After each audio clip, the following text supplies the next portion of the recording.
This Slimefoot And Squee deck is salty. Hi, I'm Paul, I'm your host. This is the First Rule of Nerd Club. Welcome to the channel, let's get into it. So let's have a look at what the commander's abilities are. So we've got Slimefoot And Squee. It is a fungus goblin. It costs 1 swamp, a mountain and a forest, which ain't too hard to get out. It's like 3 mana, which isn't too bad. It's just about making sure you get the right ones out. Whenever Slimefoot And Squee enters the battlefield or attacks, create a 1/1 green sapling creature token. Fantastic, because we can use that sapling for a second ability. Second ability is a swamp, a mountain and a forest. It says sacrifice a sapling, return Slimefoot And Squee and up to 1 other target creature card from your graveyard to the battlefield. Activate only as a sorcery. So that reads to me the fact that you want to be putting things like big, stupid, daft creatures into the graveyard, so then you can sacrifice Slimefoot, and then once you bring him out for 4 mana, you can just bring out him and another creature as well. Now with this, it kind of springs out that I wanted to do like discard. Now I did create another deck which is like most other people's. You got like saplings and you want to go down that route, but I wanted to do something different. I want to do something mean. If I'm discarding cards, I want everyone to be discarding cards. So let's just get into the deck tech. An honourable mention is this old stick fingers. Whenever you cast this, basically cast it, you reveal cards from the top of your library until you reveal X creature cards. Put all creature cards revealed this way into your graveyard, then put the rest at the bottom of your library. Well, if you can get that and maybe 4 or 5 mana, you look for 4 or 5 creatures, that's a lot going into your graveyard. Hopefully it's the big daft creatures. We'll start off with our win cons. So the win con is, number 1, we want to be putting big daft creatures into the graveyard, like this Herald of Anguish, which is 6 mana. So then when we obviously sacrifice Slimefoot, we can bring it back onto the battlefield. This says flying. At the beginning of your end step, each opponent discards a card. Well, we want to be discarding cards. So we have ways in the deck to bring loads of cards into our hand, so then we're discarding it every turn. And I thought to myself, why am I the one discarding? I want other people to do it. So then you got things like this as well, Stronghold Rats. Whenever Stronghold Rats deals damage to a player, each opponent discards a card. This creature can block or be blocked by only creatures with shadow. So we can get that for every time they're going to be discarding cards, which then means this Liliana's Keres, whatever it says, whenever an opponent discards a card, that player loses 2 life. So the main win con is getting these creatures that help let's just put it that way, help other opponents discard their cards. So then we can get cards like that to then hopefully do damage down that route. Win con number 2, I try to have at least 2. This is the one I've only got 2 in. Other decks you've probably seen I have 3, 4, 5 win cons. This one here is just a sneaky one that you don't realise it's going to come. This is like if people are shutting you down or they don't want to discard and they've got ways about it, this one's a nice sneaky one to have. So you have Glinthorn Buchanan, I butcher names. It's basically got haste. Whenever you discard a card, it deals 1 damage to each opponent.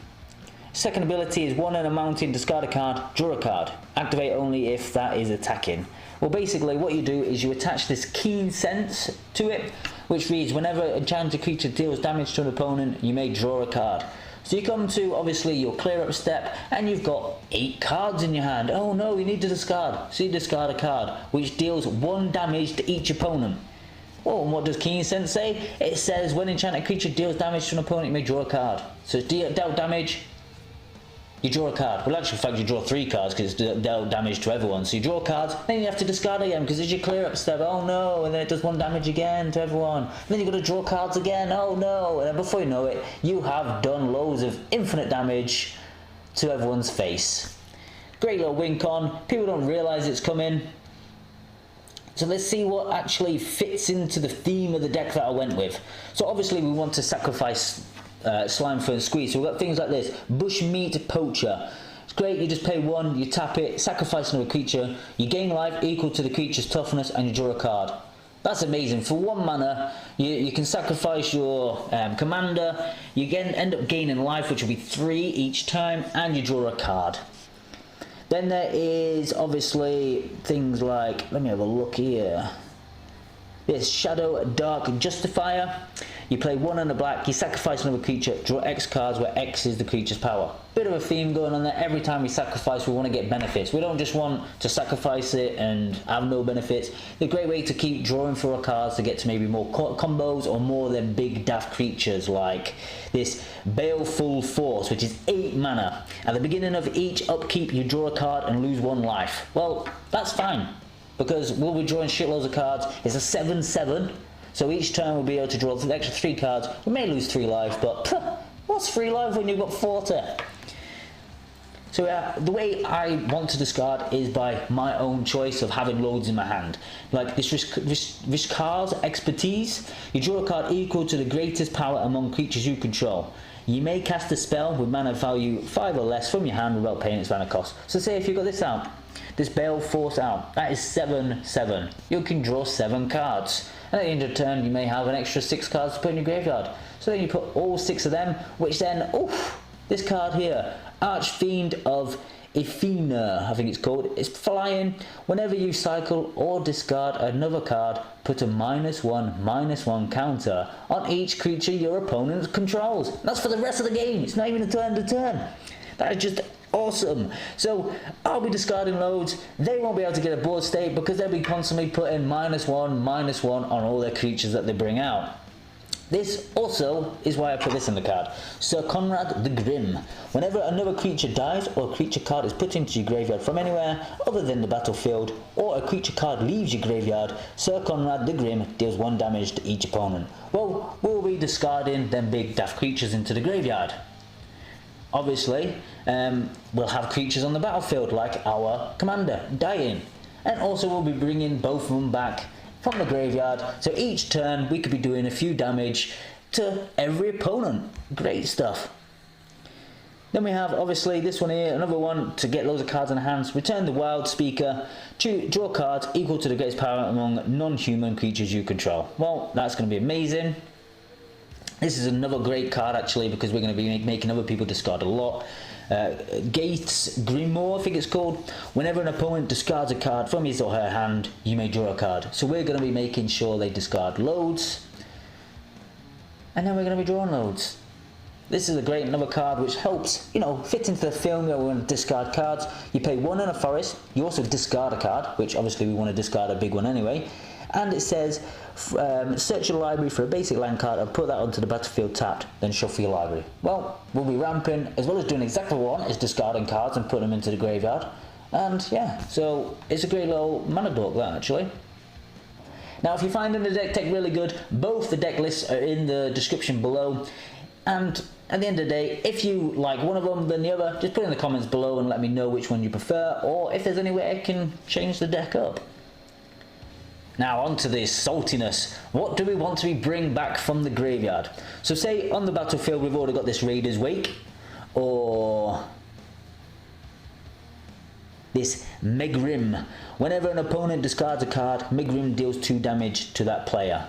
This Raider's Wake says whenever an opponent discards a card, that player loses 2 life. And then it says at the beginning of your end step, if you attack with a creature this turn, target opponent discards a card. Well, we will be attacking. We'll be attacking with some big creatures, so we'll bring things in like this. Dusk Mangler. As an additional cost to cast this spell, sacrifice a creature, discard a card, or pay 4 mana. Well, we're not actually casting it. We're just bringing it back from the graveyard, so that doesn't count to us.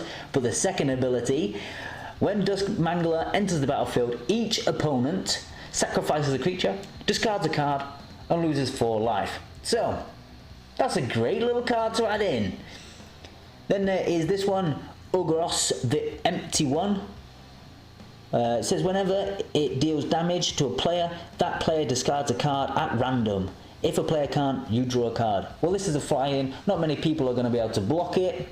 And it says at random. So this means they can't even pick it. So they might have a card in their hand that they really need. They just randomly do it and then they have to discard it. Great stuff. Then we've got this, another one we can bring back, 6 mana, Scythe Spectre, I think it's called. Whenever it deals combat damage to a player, each opponent discards a card. Each opponent discards a card. Each player who discarded a card with the highest mana value among cards discarded this way loses life equal to that mana. So, one of them discards a card that's, say, 4 mana. They also get 4 damage as well as discarding the card. This is where things like this come into play. This Tegrid, God of Fright. Whenever an opponent sacrifices a non-token permanent or discards a permanent card, you may put that card from a graveyard onto the battlefield under your control. Well, hopefully they're going to be discarding loads of permanents that they don't need, and then guess what? We'll be stealing them from their graveyards. The only problem with this deck is I found it can be quite salty, so people want to try and target you quite a bit because obviously you're doing horrible things to them. And, well, they don't like it. They don't want to discard the cards. So you might become a target. This one is great. Villous Broker of Blood. Whenever you lose life, draw that many cards. You can either play its ability where you pay 1 swamp, pay 2 life, target creature is -1/-1 until end of turn. It's flying, it's an 8/8. Not only is it going to smash into people's faces for a lot of damage, you can sacrifice it and get 8 cards from it, or whenever you lose a life, which is easy enough, you then obviously draw cards for how much life you lost. There's other big creatures like this big daft flying creature again. As you notice, most of the creatures I've got flying because we want to be able to damage them through flying as well and get the discard abilities. So this one here says, whenever the Blade Wing Deathless Tyrant deals combat damage to a player or a planeswalker, for each creature card in your graveyard, create a 2/2 black zombie knight creature token with menace. Well, we could end up having like 4, 5, 6, 7. We could have quite a few creatures in our graveyard. So if it attacks and does damage, and we've got 5, that's 5 2/2 black zombie knights with menace. Menace is, you know, people have got to have a lot of creatures to block all them. So, and we can basically do that on every single turn because it's flying. Not many people have got it. It does 6 damage, and yeah, we'll be able to do a lot of damage with that. This one is kind of like a finishing move. So it says, whenever it enters the battlefield, discard your hand. Each opponent sacrifices a creature for each card discarded this way. So if you want to try and get rid of them and say you've got 5 in your hand, everyone's got to sacrifice 5 creatures. This is the Belgora, I think it's called. It's also a flying 6/6, which does a lot of damage. It won't be hard for you to draw all them cards back with other cards in the deck. So you get them to just get rid of their cards. And then you've got these big daft creatures and just fly and swing and kill everyone. So yeah, this deck is very salty. I like it a lot different than the other Slimefoot and Squee decks that are out there. And that's this salty, mean Slimefoot and Squee.